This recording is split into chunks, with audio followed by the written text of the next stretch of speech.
Hey everyone, I'm Cody Seibert and welcome to a full stack tutorial on how to build a web application using Vue.js for the front end, Express/Node.js for the back end, and then MySQL for the database, or SQLite as we do it development locally.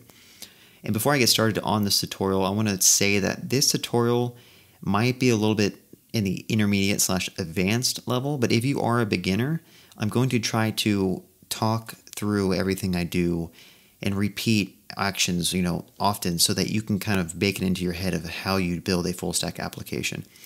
So hopefully, first time through, if you're a beginner, it might be confusing. Second time through, you might pick up on key things. Third time through, everything might make sense to you. But without further ado, let's go ahead and get started. So here, an overview of what Vue.js is. It's a front-end library which is used for building single-page applications, and I'm on the Vue.js website right now. So if I go ahead and click on Get Started here, it navigates us to their documentation, which I believe is some of the best docs I've read for a library or framework. In the past, I've worked with Angular 1, I've worked a little bit with Angular 2, and I've worked some with React. Now, I wouldn't say I'm an expert in Angular 2 or React, but nor am I an expert in Vue.js. But out of those, the three hip new frameworks that are out, I do think Vue.js has the most potential just because the way they have it set up and their docs, and it's very easy to pick up and hit the ground running with Vue.js. So if you like React, stick with React, but I hope you take some key components away from this tutorial because Vue.js kind of mixes both the best practices from Angular 2 and React. So you'll see a lot of the same paradigms in Vue.js, which I think is good for a beginner because it allows you to easily transition to other frameworks in the future. So for the backend, we're going to be using Express.js, which is a very bare bones framework that can be used for building RESTful APIs built on top of the Node.js runtime environment. And there's a couple of other frameworks out there like Sails.js, Happy.js, Koa.js, and I haven't used anything other than Sails at work. I personally like Express because it's super bare bones, and if you're trying to start off learning about web applications and how REST API works, I think starting with some of those bigger frameworks or libraries is going to leave you a little bit confused. There's a lot of magical generation and hooks and whatnot going on. So for this tutorial, we're going to start with Express and just kind of walk you through how to create a RESTful API that connects to a MySQL database to store certain things.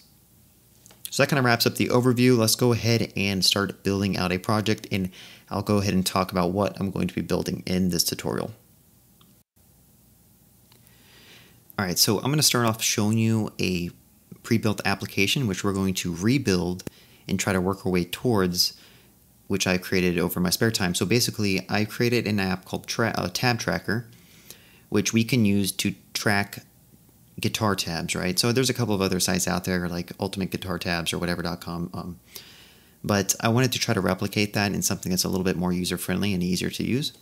So the app we're going to build in this tutorial is going to look like this. We have a main page, which if you click Browse here, it takes you to this songs URL. And what this page has is, if you're logged in already, which I am over here, I'm already logged in, and I'll just go ahead and log out just to kind of demonstrate that. So if you are not logged in, the Browse tab allows you to search through songs. So if I wanted to type in, let's say, Reliant K for an artist, it'll search the backend for that artist. If I search for a genre, it'll show up. If I search for country, my other song will show up. So basically the functionality is here. We have this little panel which allows us to search through songs. We have the songs displayed down here. If you were to click on, let's say, one of the names or genres, it updates our filter here, and it also updates the URL query string. Now, if I were to click View, it takes us into the song in which we have a link to a YouTube video where we can listen to the song. It has, again, that basic information. It has some tabs over here, so I can easily go through and play through or try to learn the song and guitar, and then also on the right we have some lyrics. So super straightforward and basic application. Now if I were to log in, go here, log in, has my password and information saved, we get a little bit more functionality. So on the left we have our recently viewed. So anytime you click view into one of these, we're going to keep track of what you viewed before, so you can easily just go to songs that you viewed in the past. And then also we have a section down here called bookmark song. So if I were to go into, let's say, Getting Into You and say bookmark, it'll bookmark this song for my user account. So now if I were to go back to the Browse tab, I have that song bookmarked over here. And again, I can go back and view that. We can also, since I am the owner or the one who posted this song, I can go in and edit this song. So we have our own little edit song panel or view or route, which we can edit the typical metadata that you have on a song, such as the title, artist, genre, album. We can put a link to the album image, and we can also put a YouTube ID, which is used for displaying that embedded YouTube video. And then, of course, on the right, we have our lyrics and our intro. And then we have an about page, nothing special. Go back to browse, and then lastly, we have the ability to add new songs. So if I were to click on this plus arrow over here, we are given a create song route where we can enter in those same metadata information, and it'll print out red if you don't have it filled in, because these are all required fields. And once you have those set up, you can hit create and it will create the song for you. And in this instance, we can't because we haven't filled out all the fields.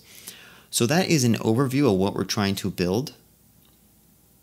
Very, very simple. It's like a very bare bones web application, but it's still enough functionality to, I think, get you past the stages of being an intermediate, or from being a beginner and transitioning into an intermediate developer. Like, we're going to build all this from scratch, starting with a bare Git repo, which I'll actually build in this tutorial. So let's go ahead and get started trying to build out this exact same functionality. All right, so starting off, I have my GitHub account right here. So I want to go ahead and just click on repositories. I want to create a new repository, and I'll name this one Tab Tracker. And then this will be public, and I'll make it MIT so anyone can just grab it and do what they want with it. And the description will say a Vue.js, Express.js web application for keeping track of guitar tabs. So now if I click create repository, GitHub will create that tab tracker project for me. And then in this instance, we can click clone or download. I'll go ahead and copy this link. And remember that you can change it to HTTPS if you don't have SSL set up on your machine. I'm not going to cover up how to set that up, but if you try to clone it with this SSH and it doesn't work, go ahead and switch it to HTTPS and try it that way. But anyway, I'm going to go ahead and copy this link, and then I'm going to go to my console and say git clone and paste that URL, and that will go ahead and download that Git repo project and put it inside my workspace folder. So now I can go ahead and go into our CD, which is change directory, into tab tracker. And right now I have a folder at my workspace location called tab tracker, which has absolutely nothing in it except for a license. Cool. So now if we go back, we can go ahead and open up our Visual Studio's code editor, which I'm going to open up that same folder which we just cloned. So I'll go to workspace, I'll go to tab tracker.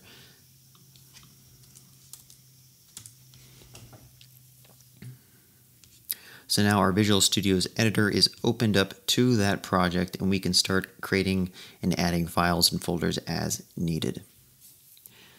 All right, so now at this point we have a blank project folder, and now we want to set up our client or Vue.js application for the front end.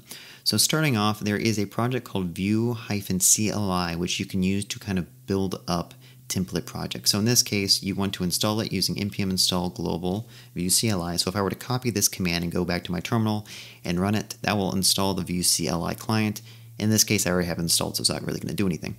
Now, if you read through the docs, it says you can use it by typing Vue init, the template name, and then the project name. So in this case, we can say Vue init webpack, and then the name of your project. So I'm going to say Vue init webpack, and then the project name is going to be client. Alrighty, so now that Vue init is done installing, we can actually use it by running Vue in our command line. So if I were to do Vue list, for example, that'll tell us all the different templates we can use to build up our Vue application. So in this case, I'll say Vue init webpack, because that's one of them that's specified here, and that's the one that has like all the goodies that you'll probably need. And then I'll do Vue init webpack, and then the name of the folder I want to create, which is client. That's going to take you through a walkthrough, which asks you a couple of questions, like the name of your project. I'll keep it as client. Project description, keep it as default, author, yeah, whatever. Vue build, runtime, and compiler, just stick with that. Vue router, yes. ESLint your code, yes. And ESLinting is just basically the way to keep your code very consistent, so you know Make sure you don't have extra semicolons, all your spaces are lined up and good. So I'll do standard. Set up unit test with Karma and Mocha, sure, why not? Nightwatch, sure, why not? And now at this point we have a client folder, which you can see here after I did an ls, which lists all the files in my directory. We see we have a client folder here, and if I were to go into the client folder and list out, we have now a bunch of different files which are kind of used for running our Vue application. And then a better way to visualize this, if I were going to my tab tracker and go to the client folder, again we have a bunch of files that are built up from the Vue init command, and a lot of these you don't have to worry about. Like, this is just pre-baked boilerplate project setup, which you don't need to worry about.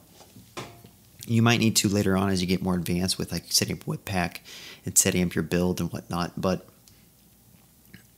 for the most part we have a project that is ready to go. But before we can actually do anything, we need to install all of our npm dependencies, or our node dependencies. So if we were to look at this package.json file, and if you're not familiar with what this is, package.json is a way for the npm project to understand what dependencies your project needs. So we have basically a JSON file which has a list of dependencies and dev dependencies. So right now, none of these are installed on our machine, right? So what we need to do first, before we can even try to run our front-end application, is we need to go back to our terminal and go ahead and just run npm install. And what that's going to do is it's going to go off to the npm repository, and it's going to fetch every single package which is declared in this file, and it's going to install it locally into a node_modules folder inside of this client folder here. So basically, when we tell our project to run, it knows where to find different packages such as, Express, our ESLint, our Vue, Vue Router, etc. And in the future of this tutorial, we're going to go ahead and add more dependencies as our project becomes more complicated. So we're going to go ahead and let that run. It might take a little bit of time because it's going to download a bunch of dependencies, but after it's done, you don't have to run this again unless you're trying to update modules or something in the future. Alright, so now that npm install is done running, just to kind of show you what version of Node I'm using, I'll do node -- version, and I'm on version 8.2.1, so I recommend that you have the same version of Node or be on at least version 8 or the latest version, just so that you're not running into issues, because this will change and download different dependencies and build them up depending on what version you're Node on. So again, make sure you're on Node version 8 point something at least, but at this point all the modules are done installing. We should be able to see that node modules folder locally. So if I were to ls grep node modules, we see that we have a folder called node modules now. And just to visualize that, inside our VS Code editor, we have a node modules which has all of those dependencies and their subdependencies added to that project folder, which is pretty big, right? So all of these plus all their subdependencies and whatnot are inside this folder. And that's just, a little bit of background information. It's good to understand how this is being set up, but just know that this is where all our dependencies are coming from. So when we import stuff in the future, know that basically we're just going into these subprojects and downloading and using their source code. Right, so now all the node modules are installed. At this point, we can actually run npm run dev, which is going to start up our Vue.js front-end server. And the reason we can run npm run dev is because if you look at that package.json file over here, we see that we have a script section, and then inside that script section we have a line called dev. So I could do npm run dev, npm run start, npm run build, any of these. And what that's going to do is going to execute a command behind the scenes called node build dev server, which basically builds up our source code and loads up a HTML web browser and points it to our server. So now if I go back to my browser, we see that magically we have a Chrome browser pointed at our Vue.js application, and everything is ready to go. Cool, so at this point, just a recap, we cloned a GitHub repo locally to our machine. We used Vue CLI to kind of build up a boilerplate project which can be used to create a Vue.js front-end application. And then finally, we did an npm install to make sure we have all the dependencies. We did npm run dev, which went ahead and started our web server in our Vue.js application. And now we have a tab which is ready to go to see the Vue.js application running. So that might seem like a lot of work, but remember, it's a one-time thing. We don't have to do any of that stuff again other than if you wanted to start up your server, like if you shut down your computer and come back the next day, you just need to run npm run dev and everything will be ready to go for you. So now at this point, we've done a lot of work. So it's very good to make sure you always commit your changes, like as small changes that you can make, and very often commit them to your GitHub repo. So in this case, if I were to do a git status, we see that we have a bunch of changes. Well, in this case, a subfolder because we just added something. So I'll go back. It says that we have a client folder added. And what we want to do is we actually want to add all the changes that we've done. We want to go ahead and make a commit and give it some initial message. So I said, let's just go ahead and say init the Vue.js application using Vue CLI. So that's going to go ahead and add all of our files to the staging area of our local Git repo, and it's going to make a commit. So we see that all of these changes were added to our commit. And now lastly, we want to go ahead and push those changes to our master branch on the remote origin repo. So basically at this point, recap, we added all the files, we made a commit with this specific message, and then we pushed it all to our remote origin repo, which is on GitHub. So now if I were to go back to my project on GitHub, refresh the page, we see that client is now there. We have all those files inside of our client folder of the branch master. And then if I were to go to our recent commits here, we have 2 commits. And the last commit we did, init the Vue.js application using Vue CLI, which if you remember is the exact same message that we put up here. And now if I were to click into this, I can see all the different changes that happened with this commit. Right, a ton of stuff, not really useful because there's just so many files. Make sure your commits are small and make sure you do them often. So again, that was a kind of a quick overview of how to use Git. Make sure you commit often and make sure your commits are pretty small. And then that was also demonstrating how you can see your changes in GitHub. So if you're not familiar with Git or GitHub or all these things, continue watching, and I think after some time this will start to click and make sense as you get used to continuously committing to a remote repo. But if you feel lost at any point, be sure to pause and go read up on some information about Git, about NPM, about Vue, about whatever you want. But at this point, let's go ahead and move on to setting up the backend project, or pretty much setting up the Express.js backend REST API.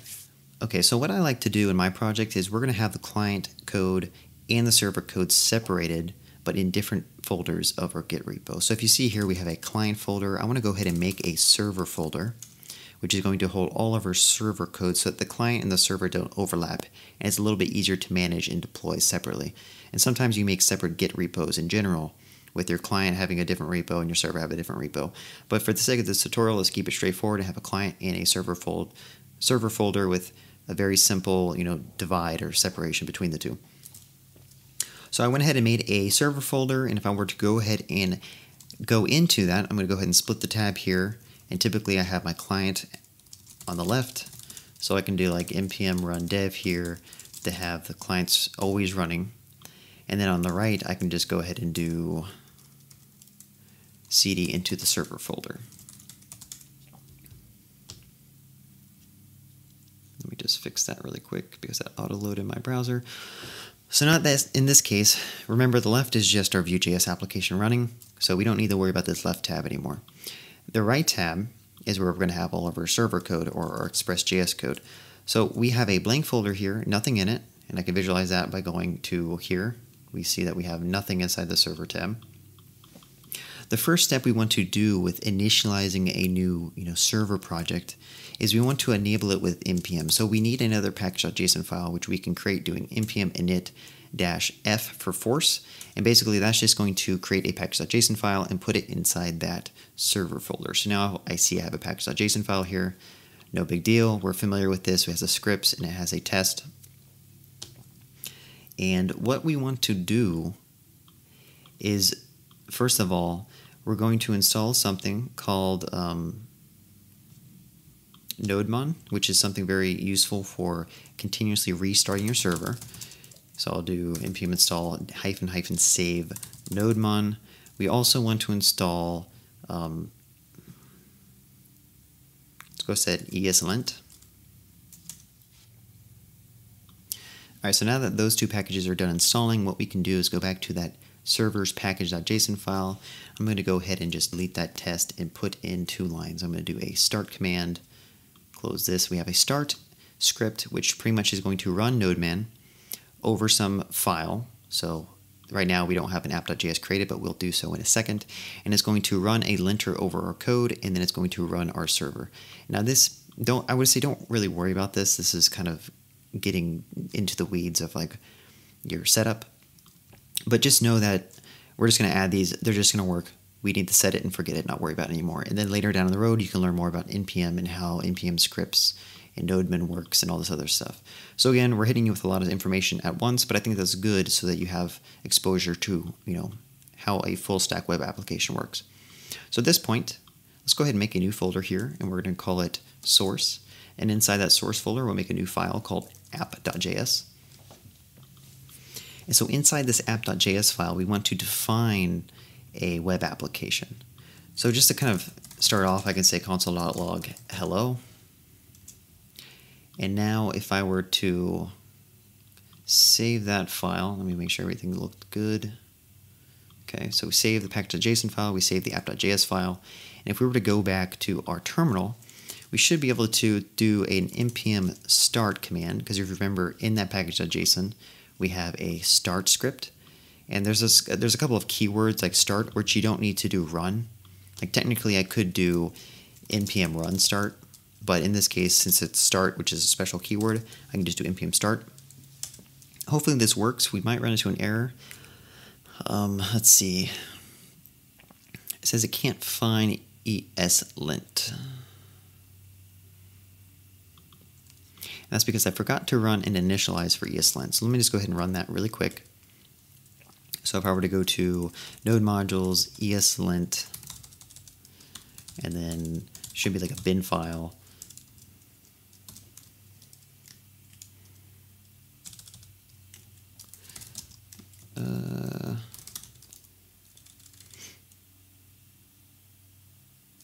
Oops. All right, so that's kind of a little bit of setup. So basically, remember we did the npm install, we installed ESLint. So now I basically just want to run the ESLint script so that it creates a configuration file for us to use. So I'll do node, I'll pass it a file that I want to run, and then I'll pass it a flag called init. And when we do this, it's going to give us a prompt, and I'm just going to say use a popular style guide. I'm going to say use a standard style guide. Which format? JavaScript.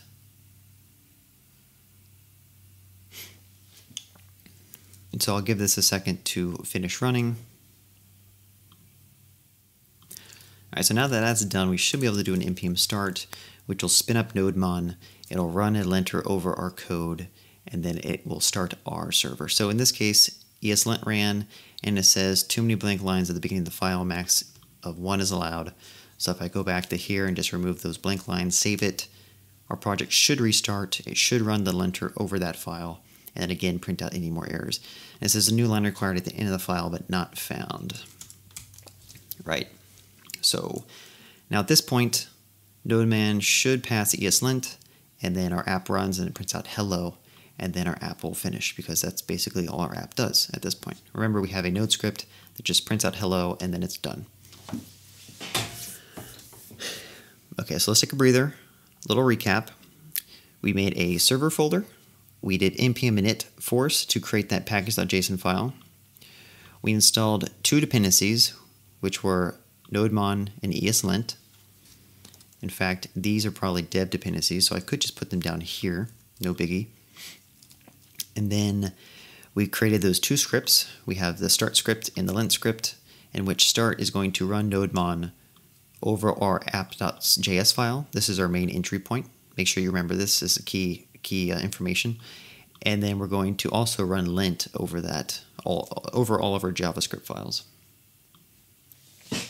And then, of course, we created our app.js file here, which just prints out hello. So again, That was a lot of work just to set up a little project, and there are other ways to generate an Express package on the backend, but I decided to take a from scratch approach for the backend, just so you have more exposure to NPM, creating files, creating projects, creating scripts, versus the Vue.js stuff. There's a lot of stuff going on with Webpack, which I don't even want to deal with or teach. So I think it's better to use a generator for the front end because there's a lot of stuff. The back end, you could use a generator, or you could get your hands dirty and try to learn how to do it by hand. And that's what we're going to do in this case with the Express server. Alrighty, so now in this case, we can just go ahead and do Control-C to close out of that infinite running nodemon script. Again, nodemon will just watch our JavaScript files, and then if we save or change any of those files, it's going to restart a server, and we'll see how useful that is in a second.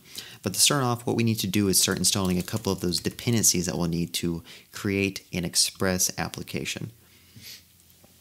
So to start off, we're going to need an application or a module called Express.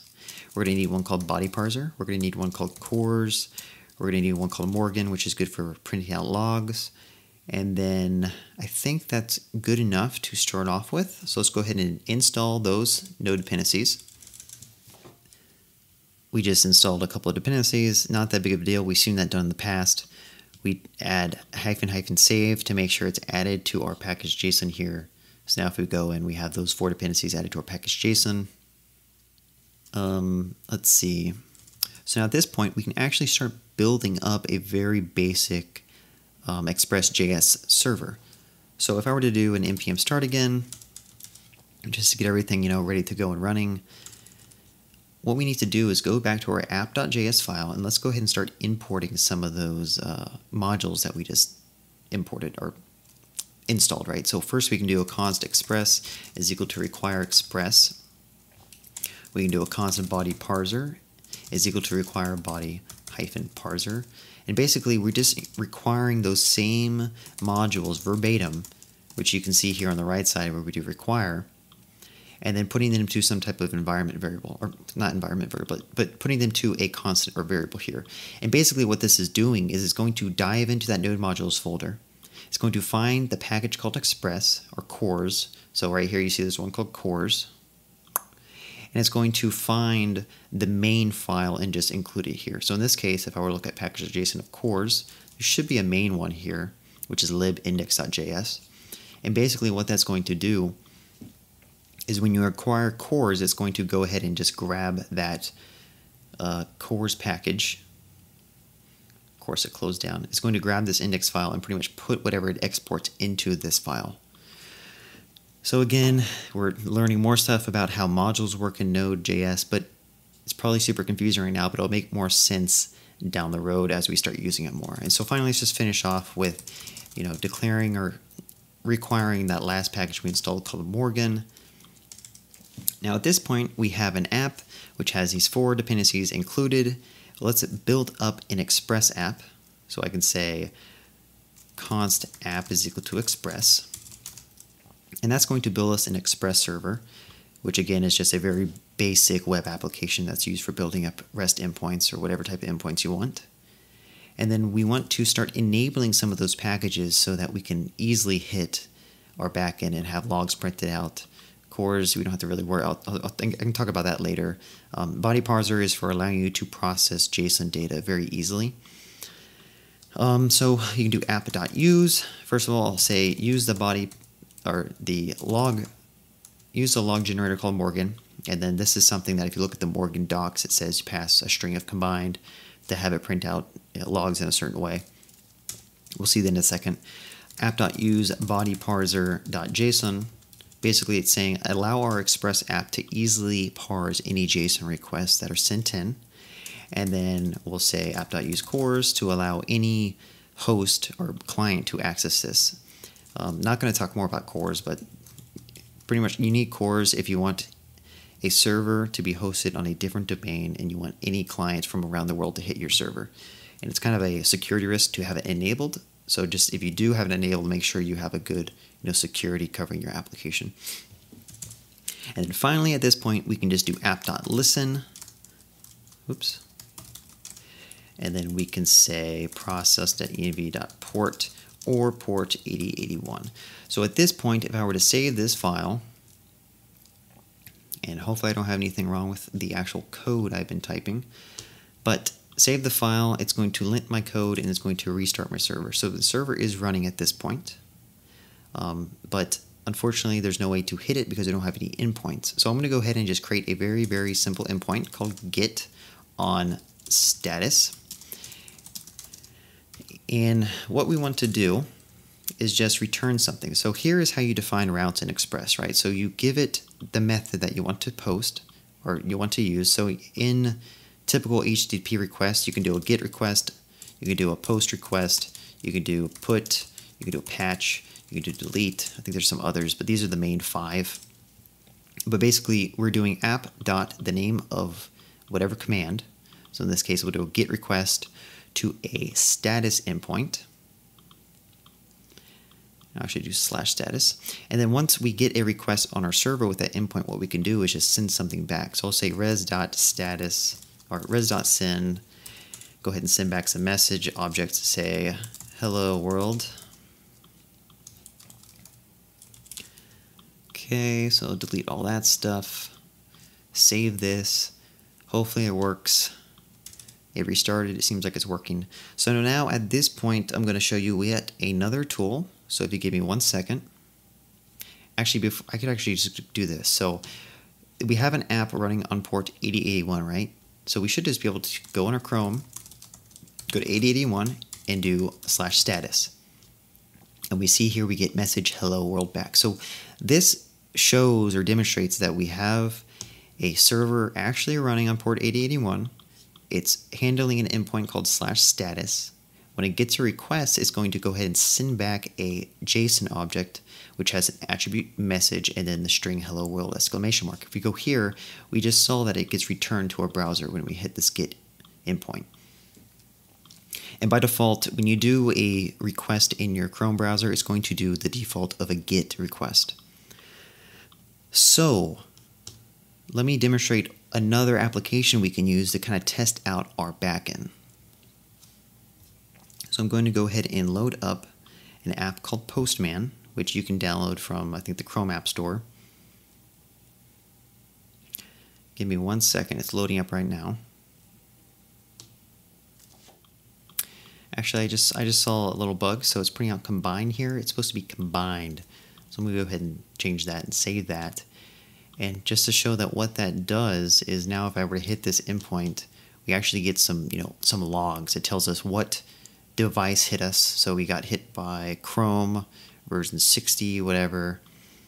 It was to the endpoint /status. It returned to 304 or something, and then I think it also tells you how long the endpoint took. But anyway, that's what this Morgan logger is doing. Just kind of like, went off on a tangent there. But to kind of demonstrate another way to test your backend API, you should download, I think there's one called REST Client. This one is called Postman. It's a very useful tool, and I think it's invaluable that you actually use it. But basically it allows you to do different requests. So I can say do a GET request to that status endpoint. So I do this, it says hello world. I can go ahead and save that to my tab tracker. So if I were to save that to tab tracker, I can easily just load up my application and then grab that endpoint and test it whenever I want. But basically you can choose the URL you want to test. You can choose the different methods that you want to send to it. You can define headers, you can define bodies. So if I were to do a post, I could define like a JSON body here or upload a file. But yeah, this is a very, very useful application, and I highly suggest you download it because it's very helpful to test out endpoints as you create them and as you debug them. So again, going back, I'll just go ahead and close out of that. And we'll come back to this in a little bit as we create more endpoints and stuff gets a little bit more complicated. But for now, again, let's just do a nice little recap. So going to the code, we created an Express application. It's running on port 8081. And this is just allows us to overwrite that port if we want to using environment variables, which we'll cover probably later on. But basically, we created a status endpoint. When we hit it, it sends back this. And I think I already covered that. So that pretty much wraps up setting up a client using Vue.js, and then setting up a server which is going to use Express.js. And both of these are going to get a little bit more complicated down the road. We're going to add a lot more logic, a lot more endpoints, a lot more files, but it's good to know that it's very easy to set up using generators, and it's also good to know how to set up a project yourself using just, npm install, look through npm and find what packages you want and install them. And again, now we just did a bunch of work on the server side, so let's go ahead and go back and we could add those. So git add all, git commit. Actually, that was probably a mistake. We want to go ahead and do a git ignore file first so that we don't upload every single node module that we just installed.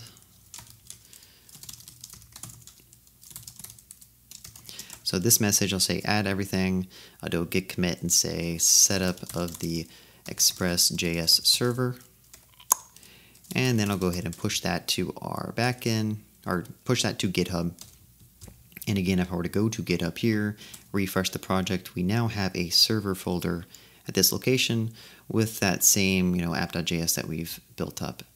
So, hopefully this wasn't too complicated. It might have been a lot of information at one time, but I think as we continuously add new functionality, and the process I'm going to do is add functionality to the front end, have it point to the back end, and then implement the back end endpoints that we're trying to hit, right?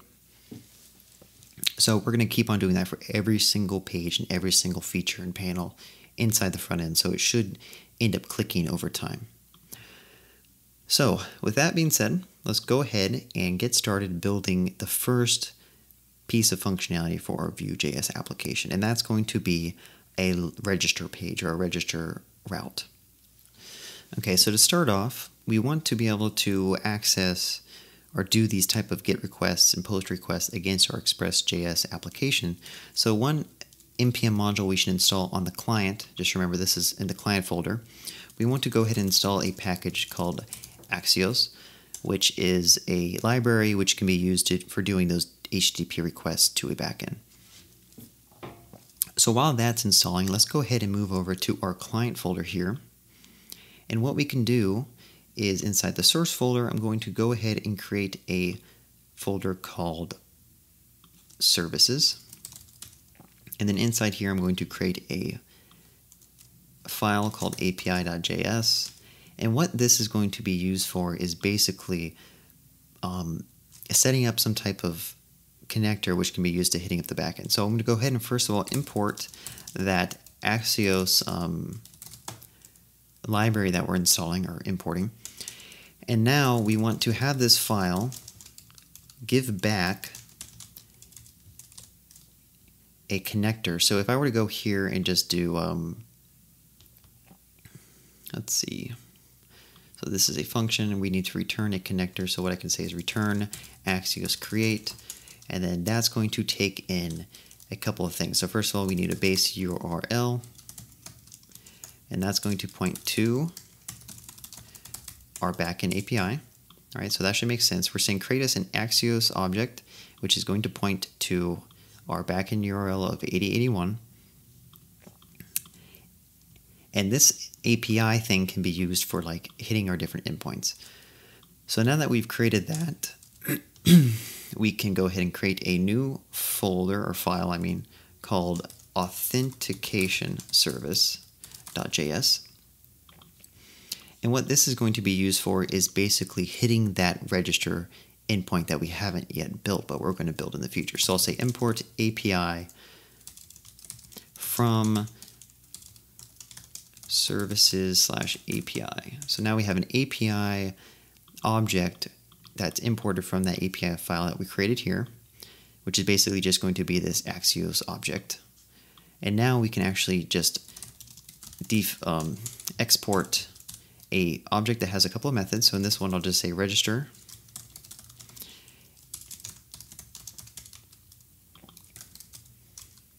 Credentials. So basically what we want to do is have a object which allows us to call a register method, which will hit that register endpoint, which we haven't yet built yet. So if I were to do something like this, basically what we're saying is this authentication service.js is going to export an object that has a register method to it, and then we can call this like so. We can say authentication service dot register, and then we can pass it, let's say email at gmail.com, and then password can be like 123456. So basically this is how we call this method from another file, and we'll see this in a little bit when we start building out that register endpoint. And then basically what this is doing is we're going to pass that email and password to this post method of the Axios module, which is going to do a post request to the register endpoint on our Express server, and then is going to use those credentials. So what we can do here is go to the backend now, and if we were to create a endpoint called register, instead of using Git, we can say post register, and then let's just go ahead and send back a message that says your user was registered. Have fun.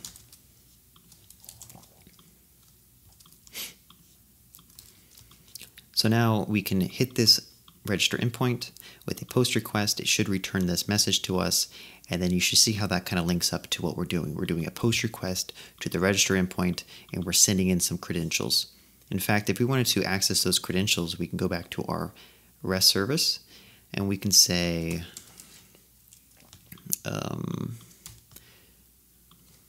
we could actually say like hello and then the name of the email, so rec.body.email.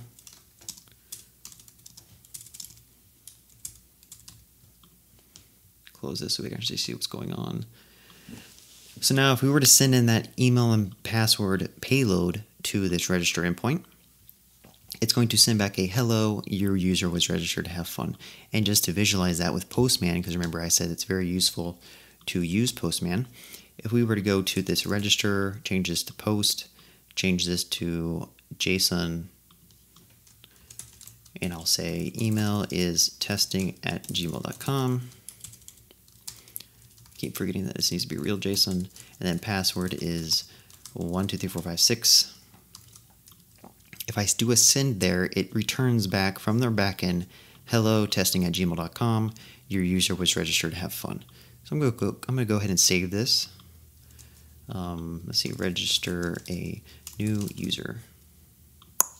So now we have an endpoint called register a new user. I'm going to go ahead and delete this one because we're not using that. So again, this kind of shows you how useful Postman is. We don't have a UI yet, so it's good to make this or use Postman to kind of test our endpoints. And then once we get the UI, we can start hitting those endpoints and see how it actually works. All right, so again, a little recap. On our backend, we have a register endpoint, which takes a post request, and it will return a message with the email that we provided in the payload. And then a little information, you can access the payload using rec.body.email on your Express server. And then for the front end, as a recap, we created two files. We created API, which returns an Axios object that points to a certain URL. And then we created this authentication service, which allows us to call a register method on it, which will simply post whatever object that we pass into it down here. So this is how you call it. We say authentication service.register. We pass it some JSON object, and in this case, we're going to pass the email and password to be used later on. So let's go ahead and actually start implementing a UI to use for this authentication service. Because we have like the whole behind the scenes stuff ready to go, we have the backend ready to go, and we have some methods in our JavaScript front end for how you kind of communicate with that backend. Okay, so I know I'm kind of like jumping all over the place. I'm jumping from the client to the server and back and forth, and I think that is a good way to kind of get you exposed to all the different things that happen in full stack development. Like this is how I kind of work naturally. I'm not just like I like to implement the backend first sometimes, or implement the front end, and then integrate them together with a little piece of functionality. So to start off, what we need to do is inside the UI, we want to be able to hit a log or a register endpoint. So if I were to try to go to register here, it doesn't work because there is no registration endpoint. So our first task is we need to build a register endpoint and register component so we can display. So to start off, go ahead and close out these because we don't need these anymore. So if I were to go to our router inside our Vue.js, basically this is the functionality or the code which designates how do you hit different routes. So in the URL, basically if we hit the path /, it takes us to a hello Vue or hello component. So what we want to do is we want to make a new path. If I could click. Sorry about that. So which basically we want to have a register path. It's going to be called register, and then we want to display a register component. So right now we don't have a register component, so let's go ahead and just copy that and say register. So if I were to save this, this will probably fail because we don't actually have a register component declared anywhere. So now at this point we can go to the components folder. We can say, just I like to copy and paste existing code, so I'll go ahead and just rename this one to register.vue. And then inside here, we can just make a very basic div. Get rid of all this jazz. We don't need this. Don't need that. Let's see. Technically, we don't need data at this point, and we don't need any of these styled scripts yet. Boom. So we have a very bare bones Vue.js register component, which if I were to say, let's say, I'll just say like h1 register. So now if I save this, I go and we have a register page here. In fact, I'm not sure why this giant views here. I think it's because I need to go into the main app file here. And again, just get rid of that. I don't really need that stuff. Okay. So again, a cool thing with the Vue.js, the whole Vue CLI project that we set up, anytime you save your file, it will refresh and hot reload your different things that change. So that's just good to know. It makes it super easy to use. So now at this point, what we want to do is inside of a register component, we need to have two different things. So we need let's say an input field, and that's going to be a type of text, and then I'll say name is email, type should be email, right? So basically we need a register page which has a email section and it has a password section and maybe a button that says register. So what I'm going to do is go ahead and do those three things. So I'll say give me an input box which has a placeholder email. If I were to save this, we get an input that says email in it. I'm going to go ahead and go here. We need something called password. Save that. Boom, we get a password. And this is just super basic HTML with no styling, and I'll go back through and style this with probably material design in a second. And then lastly, we want a button, and that's going to have, let's say, register. All right, so we have an input box called email, we have a input box for password, and we have a register button. So at this point, what we actually want to do is inside Vue.js, what you can do is you can bind the HTML to your controller. So basically everything inside the script tag is your controller, and you can kind of bind your HTML using special keywords as attributes, which will kind of link things together. So I mean, they say it's bad practice to kind of use two-way bindings, but I don't necessarily think that's true as long as you keep it like base inside your component.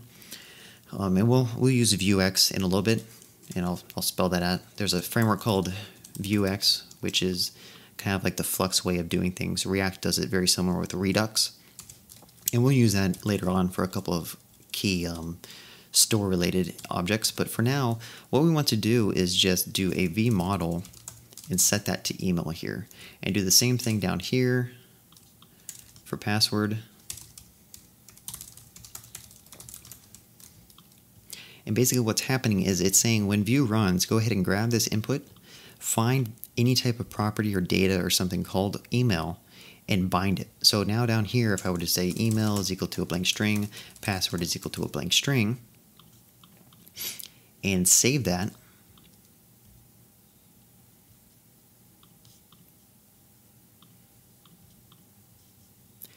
right now it's putting in like autofill settings. That's really annoying. So I'm just going to go ahead and put ABC 1, 2, 3.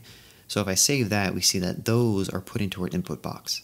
So what's happening behind the scenes is vModel is a two-way binding. So it's saying set this input's value to whatever this is, and vice versa. If I were to type into this input, go ahead and update this down here. So what I can do to kind of demonstrate that is I'm going to go ahead and say watch email.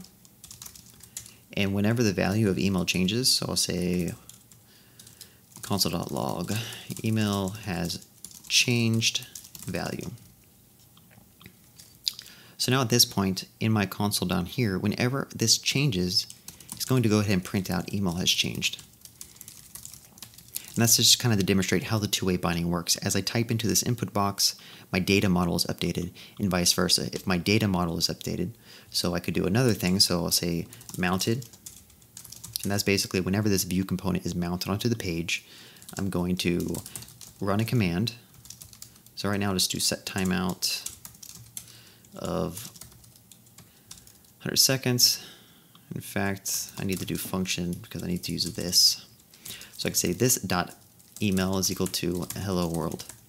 All right, cool. So make sure this is a fat arrow. Basically, when the page loads after about 2 seconds, what we're going to do is change email to ABC, and this will demonstrate what happens with reactivity and how if the data model changes, the actual view will change. So if I refresh the page, you see that it starts with ABC, and then after 2 seconds, it changes to hello world. So again, this was a good demonstration of how the two-way binding on vModel works for input boxes.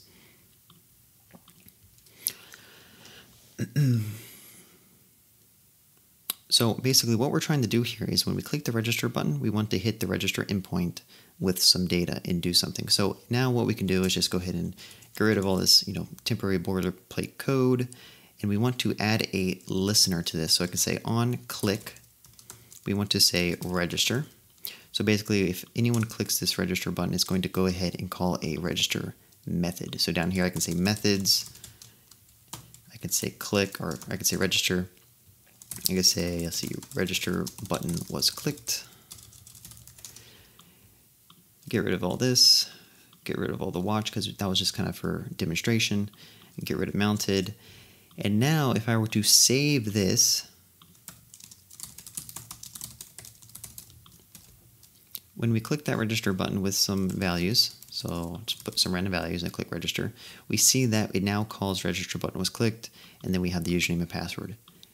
So at this point, it should make sense as to why we need that, what we can do with that. So if we can go up here, we could simply import that authentication service from, if you remember that services authentication service here, import that service, and then what we could do is just call register on it and say email is equal to this dot email, password is equal to this dot password.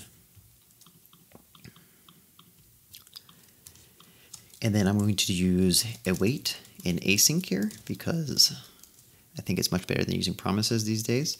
And I could say response is equal to that. So basically what we're going to do is call that endpoint. Remember, there's a register endpoint on our node service. We're going to pass it email and password, and then we're going to wait until we get a response back. And once we get that response, we can just go ahead and print out response.data, save this file. This should refresh, and then we click register with that, and we get back a message, hello, ccyber@gmail.com, your user was registered, have fun. And again, we can go to our endpoint here, node, and we see that every time we click that register button, it's hitting our node server. Right? I keep doing that a couple times. So we're getting our node server requests, and we're sending a request to that register endpoint. All right, so I think this is a good stopping point. I think we covered setting up an entire project, front and back end, with Vue.js and Express.js for the back end. And then we also set up how to create a very simple login or registration page using the Axios library, and then also defining that endpoint in our Express application.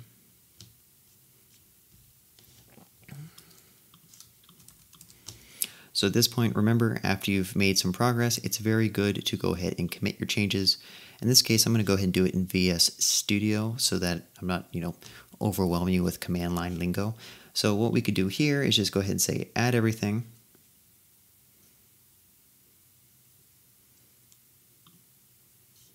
So, and then a commit message would be setting up the registration page.